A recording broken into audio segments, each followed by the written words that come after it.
ஸ்ரீ சாய் சத்சரிதத்தில் இன்று நாம் காண இருப்பது அத்தியாயம் 24. பாபாவின் தமாஷும் வேடிக்கையும், சனக் லீலை, ஹேமத் பந்த், சுதாமர், அண்ணா சிஞ்சனிகரும் மாவசிபாயியும். இனி நடக்கப் போவதை பார்த்து வியக்கப் போகிறாய். தைரியமாக இரு, ஜெயிக்கப் போகிறாய்.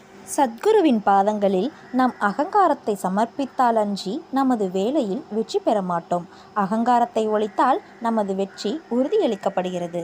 சாய்பாபாவை வணங்குவதால் இகபர சௌபாக்கியம் இரண்டுமே கிடைக்கிறது. நம் உண்மையான இயற்கையில் நிலையாக்கப்பட்டு அமைதியும் மகிழ்ச்சியும் அடைகிறோம்.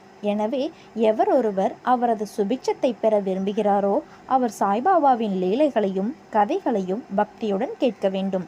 அவைகளை தியானம் செய்ய வேண்டும். இவைகளை அவர் செய்வாரேயானால் தமது வாழ்க்கையின் லட்சியத்தை சுலபமாக அடைந்து பேரானந்தம் பெறுவார். பொதுவாக அனைவரும் தமாஷையும் வேடிக்கையும் விரும்புவார்கள். ஆனால் தங்களை பொருளாக வைத்து தமாஷ் செய்யப்படுவதை அவர்கள் விரும்புவதில்லை. ஆனால் பாபாவின் வழியோ விசித்திரமானது. அவைகள் அபிநயத்துடன் சேரும்போது பொதுமக்களுக்கு மிகவும் ஆர்வமூட்டுவதாகவும் அறிவுரை தருவதாகவும் இருக்கின்றன. எனவே கேலிக்கு அவர்கள் இலக்காயினும் பொருட்படுத்துவதில்லை. ஹேமத் பந்த் தனது சொந்த அனுபவத்தையே கீழே குறிப்பிடுகின்றார். சனா லீலை. ஷீரடியில் ஞாயிறு தோறும் சந்தை நடைபெறும். அண்டையிலுள்ள கிராமங்களிலிருந்து மக்கள் அங்கு வந்து தெருவில் பந்தல் கடைகளை போட்டு தங்களது பொருட்களை எல்லாம் விற்பனை செய்வர். ஒவ்வொரு மாலையும் மசூதியில் ஏறக்குறைய கும்பல் வந்துவிடும். ஆனால் ஞாயிறு மாலையோ மூச்சு திணறும் அளவுக்கு கூட்டம் கூடிவிடும். அத்தகைய ஒரு ஞாயிற்றுக்கிழமையின் போது ஹேமத் பந்த் பாபாவின் முன்னால் அமர்ந்து பாபாவின் கால்களை நீவி பிடித்து விட்டு கொண்டும் கடவுள் பெயரை முணுமுணுத்து கொண்டும் இருந்தார். ஷாமா பாபாவின் இடப்பக்கத்திலும் வாமன் ராவ் வலப்பக்கத்திலும் இருந்தனர். அப்போது ஷாமா சிரித்து கொண்டே அண்ணா சாஹேப்பிடம், பாரும், உமது கோட்டின் கைமடிப்பில் தானியங்கள் இருக்கின்றன என்று கூறிக்கொண்டே அவர் கோட்டு மடிப்பை தொட்டு அங்கு தானியங்கள் இருப்பதை கண்டார். ஹேமத் பந்த் விஷயம் என்ன என்று அறிவதற்காக தனது இடது முழங்கையை நீட்டினார்.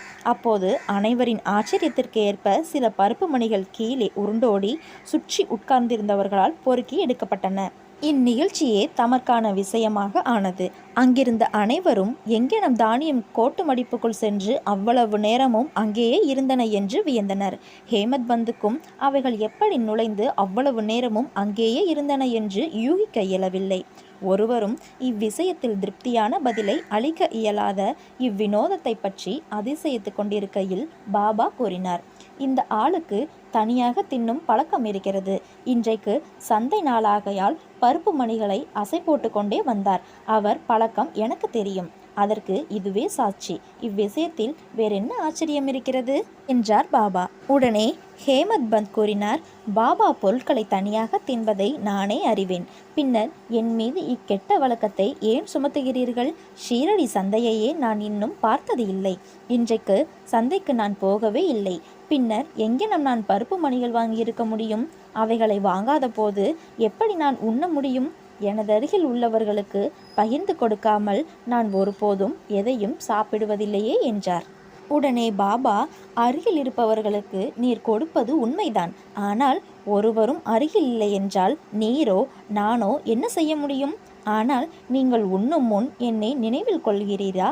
எப்போதும் நான் உம்முடன் இருக்கவில்லையா? பின்பு நீர் உண்ணும் முன்பாக எதையேனும் எனக்கு அளிக்கிறீரா என்றார். நீதி. இந்நிகழ்ச்சியின் வாயிலாக பாபா நமக்கு என்ன போதிக்கிறார் என்பதை கவனத்துடன் நினைவில் கொள்வோம். புலன்கள் தரும் தேவைகளை அடையும் முன்னதாகவே மனமும் அறிவும் அவைகளின் பலன்களை அனுபவித்து விடுகின்றன என பாபா அறிவுறுத்தியுள்ளார். முதலில் பாபாவை நினைப்போம். அதுவே உன் மனதில் நிலை கொண்டுள்ள அவருக்கு நிவேதனம் செய்யும் முறையாகிறது. புலன்கள் முதலியன தங்கள் தேவைகளை அடையாமல் இருக்க இயலாது. ஆனால் அவைகள் முதலில் குருவுக்கு சமர்ப்பிக்கப்பட்டால் அவைகளின் மீதுள்ள பற்று இயற்கையாகவே மறைந்து விடுகிறது. இவ்விதமாக ஆசை, கோபம், வெறுப்பு முதலியவை பற்றிய நமது எல்லா எண்ணங்களும் முதலில் குருவிடம் சமர்ப்பிக்கப்பட்டு அவரை நோக்கி செலுத்தும் பயிற்சியானது அளிக்கப்பட்டால் எல்லாவித எண்ணங்களையும் களைவதற்கு கடவுள் உதவி செய்வார். பொருட்களை அனுபவிக்கும் முன் பாபா அருகிலோ அல்லது அங்கே இருப்பதாகவோ நினைத்து கொண்டால் அப்பொருள் அவர் அனுபவிக்கத்தக்கதா அல்லவா என்ற கேள்வி உடனே எழும். பின் அனுபவிக்கத்தகாதவை எல்லாம் நம்மால் ஒதுக்கப்பட்டு நமது தீய பண்புகள் அல்லது செயல்கள் நம்மை விட்டு மறைகின்றன. நமது பண்பும் வளர்கிறது. பின்னர் குருவிடமுள்ள அன்பு வளர்ந்து தூய ஞானம் துளிர்க்கிறது. இந்த ஞானம் வளரும்போது நான், எனது என்ற எண்ணம் அழிந்து நமது அறிவு ஆன்ம உணர்வுடன் கலக்கிறது. பின்னர் நாம் பேரின்பத்தையும் திருப்தியையும் பெறுகிறோம். குருவுக்கும் கடவுளுக்கும் பேதமில்லை. அவர்களுள் பேதம் காண்பவன் கடவுளை எவ்விடத்தும் காண்பதில்லை. எனவே பேத மனப்பான்மையை ஒழித்து குருவையும் கடவுளையும் ஒன்றாக கருத வேண்டும். எனவே என்ன மாறுபாடுகளை நீக்கி குருவை கடவுளாக வழிபட வேண்டும். இவ்வாறு நமது குருவுக்கு பணிவிடை செய்தோமானால் கடவுள் நிச்சயம் மகிழ்வடைந்து நமது மனதை தூய்மைப்படுத்தி நம்மை நாமே அறியும் உணர்வை அளிக்கிறார். ரத்தின சுருக்கமாக கூறினால், முதலில் குருவை நினைக்காமல் நாம் எப்பொருட்களையும் புலன்கள் வழி அனுபவிக்கக்கூடாது. இவ்விதமாக பயிற்சி அளிக்கப்பட்டால் நம் மனம் பாபாவால் நிறைந்து பாபாவின் தியானம் விரைவில் வளரும். பாபாவின் சகுன ரூபம் எப்போதும் நம் கண்முன் இருக்கும்.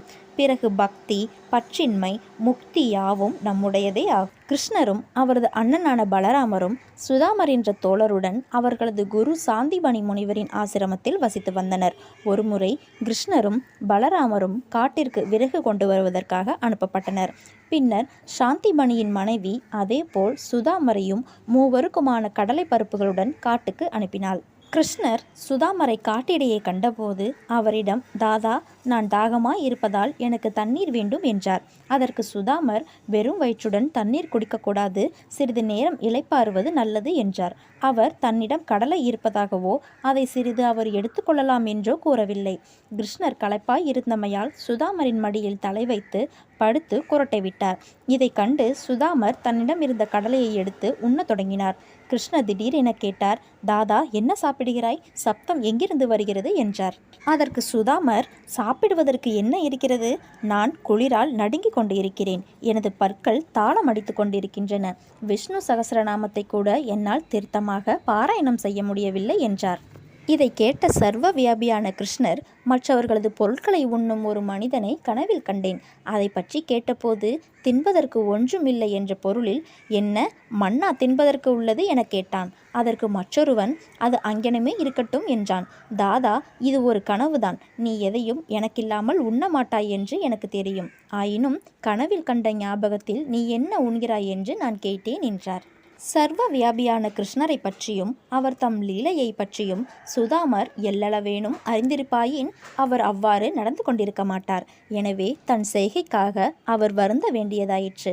அவர் கிருஷ்ணரின் நெருங்கிய நண்பரான போதும் தமது வாழ்க்கையை அஷ்ட தரித்திரத்தில் கழிக்க வேண்டியது ஆயிற்று. பின்னர் அவர் கிருஷ்ணருக்கு தன் மனைவியின் சொந்த உழைப்பால் ஈட்டிய ஒரு பிடி அவலை அளித்தபோது கிருஷ்ணர் மகிழ்ச்சியடைந்து அவருக்கு அனுபவிப்பதற்காக ஒரு பொன்னகரத்தை அளித்தார். மற்றவர்களுடன் பகிர்ந்துண்ணாது தனியாக தின்போர் இக்கதையை நினைவில் வைக்க வேண்டும். கடவுளுக்கு முதலில் சமர்ப்பித்து அவைகள் அவரால் திருப்தி அடைய பெற்ற பிறகே அவற்றை அனுபவிக்க வேண்டும் என்று ஸ்ருதியும் பகிர்கின்றது. பாபாவும் நமக்கு அதையே அவர் தம் ஒப்புமையற்ற வேடிக்கையான வழியில் கற்பித்திருக்கிறார். அண்ணா சிஞ்சனிகரும் மௌபாயியும். ஹேமத் பந்த் இப்போது சமாதானம் நிலைநாட்டுவோரின் பாகத்தை பாபா ஏற்றுக்கொண்ட மற்றொரு வேடிக்கையான சம்பவத்தை கூறுகிறார். தாமோதர் கணஷ்யாம் பாபரே என அழைக்கப்பட்ட அண்ணா சிஞ்சனிகர் என்ற அடியவர் ஒருவர் இருந்தார். அவர் எளிமையானவர், முரடர், நேர்மையானவர். அவர் எவரையும் லட்சியம் செய்ய மாட்டார்.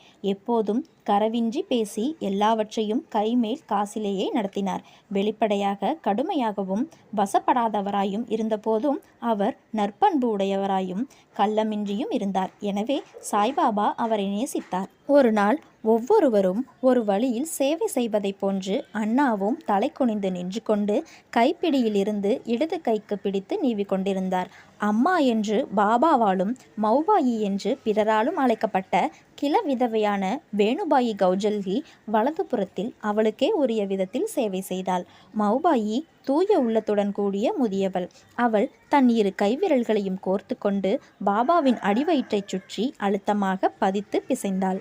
அடிவயிறே தட்டையாகி விடும்படியான வேகத்துடன் சேவை செய்து கொண்டிருந்தாள். பாபா இப்படியும் அப்படியும் புரண்டு கொண்டிருந்தார். மற்றொரு புறம் இருந்த அண்ணா நிதானத்துடன் இருந்தார். ஆனால் மௌபாயியின் அசைவுகளுடன் அவளது முகமும் அசைந்தது. ஒரு தரம் அவளது முகம் அண்ணாவின் முகத்திற்கு மிக அருகில் வந்துவிட்டது. வேடிக்கையான பண்புடைய அவள், ஓ, இந்த அண்ணா ஒரு கெட்டவன், அவன் என்னை முத்தமிட விரும்புகிறான், தலைநரைக்கும் வயதாகியும் முத்தமிடுவதற்கு அவன் வெட்கப்படவில்லை என்றாள். இச்சொற்கள் அண்ணாவை கோபாவேசமடைய செய்தன. முஷ்டியை மடக்கிவிட்டு கொண்டு அவர், நான் ஒரு கெட்ட கிழவன் என்றா கூறுகிறாய்? நான் அவ்வளவு முட்டாளா? நீயே சண்டையை ஆரம்பித்தாய், என்னுடன் சண்டையிட்டு கொண்டிருக்கிறாய் என்றார். அங்கிருந்த அனைவரும் அவர்களுக்கு இடையே நடைபெறும் விஷயங்களை ரசித்து கொண்டிருந்தனர். அவர்கள் இருவரையுமே பாபா சமமாக நேசித்தார். சண்டையை நிறுத்த விரும்பிய அவர் இவ்விஷயத்தை மிக திறமையுடன் கையாண்டார். அன்புடன் அவர் கூறினார், அண்ணா, ஏன் அனாவசியமாக இக்கூச்சலையும் குழப்பத்தையும் உண்டாக்குகிறாய்? தாய் முத்தமிடப்படும் போது உள்ள நெறியின்மை அல்லது தேங்குதான் என்ன என்பது எனக்கு விளங்கவில்லை என்றார். பாபாவின் இம்மொழிகளை கேட்ட இருவரும் திருப்தியடைந்தனர். எல்லோரும் மன மகிழ்வுடன் தங்கள் உள்ளம் நிறைவடையும் வரை சிரித்தனர். பாபாவின் குணாதிசயம். பாபாவின் அடியவர்கள் அவரவர்களுக்கு உரிய வழியிலேயே அவருக்கு சேவை செய்ய அவர் அனுமதித்திருந்தார். இதில் பிறர் தலையிடுவதை அவர் விரும்பவில்லை. உதாரணமாக, இதே மௌபாயி மற்றொரு சந்தர்ப்பத்தில் பாபாவின் அடிவயிற்றை தேய்த்துவிட்டு கொண்டு இருந்தாள். அவள் உபயோகித்த கடுமையையும் வேகத்தையும் கண்டு மற்ற அடியவர்களெல்லாம் மனம் தளர்ந்து கவலை கொண்டவர் ஆனார்கள். அவர்கள், ஓ அம்மா, இன்னும் நிதானமாகவும் மெதுவாகவும் செயல்படு, இல்லாவிடில் பாபாவின் இரத்த குழாய், நரம்பு இவைகளை உடைத்து விடுவாய் என்று அவளிடம் கூறினார்கள். பாபா உடனே தம் இருக்கையை விட்டு எழுந்தார். தமது சட்காவை தரையில் ஓங்கி அடித்தார். அவர் கோபாவேசமடைந்தார். அவரது கண்கள் நெருப்பு துண்டம் போல் ஆயின. ஒருவருக்கும் அவர் முன்பு நிற்கவோ பேசவோ தைரியமில்லை. பின்னர் அவர் சட்காவின் ஒரு முனையை தன் இரு கைகளாலும் எடுத்துக்கொண்டு வயிற்றிலுள்ள தொப்புளில் குச்சியின் ஒரு நுனியை அமுக்கினார். மற்றொரு நுனியை கம்பத்தில் பொருந்த வைத்து அழுத்த 2-3 அடி நீளமுள்ள அந்த சட்கா முழுவதும் அடிவயிற்றுக்குள் சென்றுவிட்ட மாதிரியாக தோன்றியது. இன்னும் சிறிது நேரத்தில் அடிவயிறு கிழிந்து விடும் என்று மக்கள் பயந்தனர். தூண் உறுதியானது, அசையாதது. பாபா அதன் அருகில் மிக மிக நெருக்கமாக போகத் தொடங்கி தூணை பலமாக அணைத்தார். எந்த வினாடியிலும் வயிறு கிளியும் என எதிர்பார்க்கப்பட்டது. அவர்கள் எல்லாம் பீதியடைந்து என்ன செய்வது என்று தெரியாமல் பயத்தாலும் வியப்பாலும் ஊமையாகி நின்றார்கள். பாபா தமது அடியவனுக்காகவே இவ்விதம் கஷ்டப்பட்டார். மற்ற அடியவர்கள் மௌபாயிடம் அவளது சேவையில் இன்னும் நிதானமாக இருக்கும்படியும் பாபாவுக்கு எவ்வித வலியையோ தொல்லையையோ உண்டாக்க வேண்டாம் என்றும் குறிக்கவே விரும்பினர். நல்ல எண்ணத்துடனே அவர்கள் இதை செய்தனர். ஆனால் பாபா இதை கூட பொறுக்கவில்லை. தங்களது நல்ல எண்ண முயற்சியினால் பெரும் துன்பம் விளைவிக்கும் இத்திடீர் விளைவை கண்டு அவர்கள் ஆச்சரியமடைந்தனர். காத்திருந்து பார்ப்பதை தவிர அவர்களுக்கு வேறொன்றும் செய்ய முடியவில்லை. அதிர்ஷ்டவசமாக பாபாவின் ஆவேசம் சீக்கிரம் குளிர்ந்தது. அவர் குச்சியை விட்டுவிட்டு தன் இடத்தினுள் வந்து அமர்ந்தார். இதிலிருந்து அடியவர்கள் மற்றவர் சேவைகளில் குறுக்கிடக்கூடாது என்றும் தாங்கள் விரும்பிய வண்ணமே பாபாவுக்கு அவர்கள் சேவை செய்ய விட்டுவிட வேண்டும் என்கிற பாடத்தை தெரிந்து கொண்டனர். ஏனெனில் அவர்கள் செய்யும் சேவைகளின் மதிப்பையும் தகுதியையும் பாபாவே அளக்க வல்லமையுடையவராய் இருக்கிறார். அத்தியாயம் 25 அகமத் நகர் தாமு அண்ணா வியாபார விவகாரம் மாம்பழ லீலை ஆகியவற்றை காண்போம். ஸ்ரீ சாயியை பணிந்தால் அனைவருக்கும் சாந்தி நிலவும். ஓம் சாய்ராம்.